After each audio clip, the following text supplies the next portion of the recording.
बेटी की फिजूल खर्ची। दुनिया की चकाचौंध को कौन नहीं एंजॉय करना चाहता, लेकिन क्या फालतू की मौज मस्ती में पैसा खर्च करना सही है? देखिए जरा। आजकल अच्छी नौकरी मिलना कितना मुश्किल हो गया है। सही कहा, जहाँ भी जाओ तो केवल यही सुनने को मिलता है, फिलहाल जरूरत नहीं है।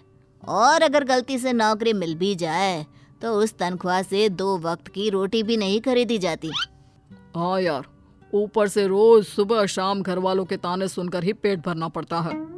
अब तो तेरा खाना बिना घर वालों के ताने सुने बिना पचता भी नहीं होगा, हैं? क्यों, तेरे घर वाले कुछ नहीं कहते? कहते तो हैं, पर क्या करें, कानों को सुनने की आदत हो गई है। अच्छा, तुम्हें एक जरूरी चीज बताना तो भूल ही गया। कल ना मुझे कमल का फोन आया था। कौन कमल? जो उस मोटे सेठ के दफ्तर में काम करता है? उसने बताया कि उसकी फैक्ट्री में कुछ काम है, उसे आदमियों की ज़रूरत है और तनख्वाह भी अच्छी है, तो चलते हैं क्या? अरे वाह, पूरे दिन भर में अब कोई अच्छी खबर जाकर मिली है। अगर मैं अपने घर वालों को बताऊंगा तो वो लोग खुशी से झूम उठेंगे। तो फिर देर किस बात की, चलो सुनाते हैं घर वालों को ये खुशखबरी। थोड़े दिन बाद दोनों फैक्ट्री में जाकर काम करने लगते हैं और उनको वो काम अच्छा लगता है। शहर की बात ही अलग है। ये चमचमाती हुई सड़कें, गाड़ियों का शोर, आंखें खोल देने वाले नज़ारे। शहर की इसी चकाचौंध में लोग अक्सर फंस जाते हैं मेरे दोस्त, तुम ये मत करना। क्यों, शहरों में क्या खराबी है? हमारी सारी ज़रूरतों का सामान यहीं मौजूद है और मैं तो खूब पैसे कमाऊंगा और यहीं एक अच्छा सा घर देखकर अपने परिवार के साथ बस भी जाऊंगा। पर उसके लिए मेरे दोस्त हमें बहुत सारे पैसे कमाने होंगे, और पैसे कमाने के लिए हमें मुंह कम हाथ ज़्यादा चलाने होंगे। ऐसे ही काम करते करते 2-3 महीने बीत जाते हैं। काम करते करते पता ही नहीं चला कब 3 महीने बीत गए। अब तो घर वालों की बहुत याद आती है। हाँ सही कहा, कल माँ से बात हुई तो माँ भी यही पूछ रही थी, घर कब आ रहा है, क्यों ना हम 4-5 दिन की छुट्टी लेकर गांव हुआ है। और हाँ, उससे पहले एक दिन बाजार जाकर घर के लिए कुछ सामान ले आएंगे। गांव में तो आधा सामान मिलता है, आधा नहीं। और मैंने सुना है शहर के बाजार बहुत बड़े और सुंदर होते हैं, वहाँ तरह तरह की दुकानें होती हैं। ठीक है, कल छुट्टी की अर्जी देने के बाद बाजार चलेंगे। अगले दिन बाजार में, अरे वो देखो, कितनी सारी दुकानें हैं, कितना सामान, कितनी बड़ी बड़ी दुकानें। अरे देखो तो कितना सुंदर लग रहा है। अच्छा, पहले वो सामान ले ले जो लेने आए हैं। हाँ हाँ, क्यों नहीं। फिर उस दुकान से शुरुआत करें क्या? नहीं नहीं, मुझे लगता है उस दुकान से, वहाँ से हमें सस्ता और अच्छा मिलेगा। और तुम्हें ऐसा क्यों लगता है? क्या वो दुकान तुम्हारे रिश्तेदार की है? नहीं, तुम्हारे। अरे दिमाग के पैदल इंसान, क्योंकि वहाँ पर ज्यादा भीड़ है और दुकान में डिस्काउंट का ऑफर चल रहा है। तुम्हें तो सब पता है यहाँ के बारे में। अब चलोगे भी? हाँ हाँ चलो। अरे बस भी करो, कितना सामान लोगे? चलो ना, उस दुकान में भी देखते हैं। सारा जरूरत का सामान तो हम ले चुके हैं, अब तुम्हें कौन सा सामान चाहिए? जब हम दुकान के अंदर जाएंगे तभी तो पता चलेगा कि हमारे पास क्या नहीं है। बस ये आखिरी दुकान है, इसके बाद सीधा घर चलेंगे, ठीक है? ठीक है, पक्का। अब चलोगे भी अंदर? तुम्हें नहीं लगता कि तुमने आज काफी खरीदारी की है? मुझे तो और भी करनी थी, पर सोचा आज के लिए इतना काफी है। मुझे तो लगा कि तुम थोड़ी देर बाद मुझसे पैसे मांगने लगोगे। अरे वो तो मैं भूल ही गया था। मजाक कर रहा हूँ। फिर कभी आएंगे। आज सच में बहुत मजा आया। वैसे घर वाले अपने लिए तोहफे देखकर बहुत खुश हो जाएंगे।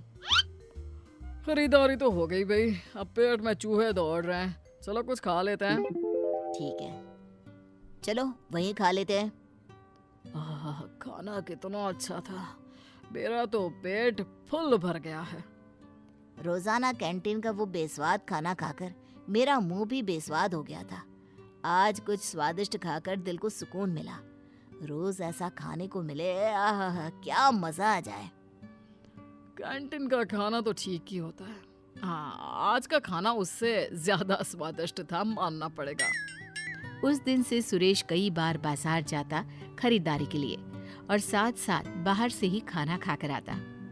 सुरेश, तू कल शाम को कैंटीन में खाने को नहीं आया। मैंने बहुत देर तक तेरा इंतजार किया। फिर किसी ने कहा कि तू बाजार गया है। अभी कुछ दिन पहले ही तो तू बाजार गया था, कल फिर से क्यों गया? अरे कुछ दिन पहले जब मैं बाजार गया था ना, तो वहाँ एक बहुत बढ़िया जूते देखे थे, पर मैं ले नहीं पाया। और अब जब तनख्वाह आ गई तो कल ही मैंने वो जूते खरीद लिए। देख, आज मैं पहन कर भी आया हूँ। हाँ यार, ये तो बहुत महंगा लगता है। लग कैसे रहे, आजकल ना मार्केट में बहुत चल रहा है। ज्यादातर लोग यही जूते खरीद रहे हैं। लेकिन तुम्हारे पास तो जूते हैं ना, तो फिर ये नए जूते क्यों? अरे क्योंकि ये आजकल ट्रेंड में चल रहा है। छोड़ो, तुम नहीं समझोगे। लेकिन तुम अपनी सारी कमाई बेफिजुल की चीजों में खर्च कर रहे हो। बेफिजुल कहा, जूते ही तो लिए और एक आध सामान बस। कुछ दिनों बाद अरे वहाँ के छोले पूरी इतने अच्छे थे, इतने अच्छे थे, क्या बताओ सच में। क्या बता रहे हो? जरा हमें भी बताओ। कल ना मैं बाजार गया हुआ था, वहाँ मैंने छोले पूरे खाई, बहुत ज्यादा स्वादिष्ट थे। तू कल फिर बाजार गया था?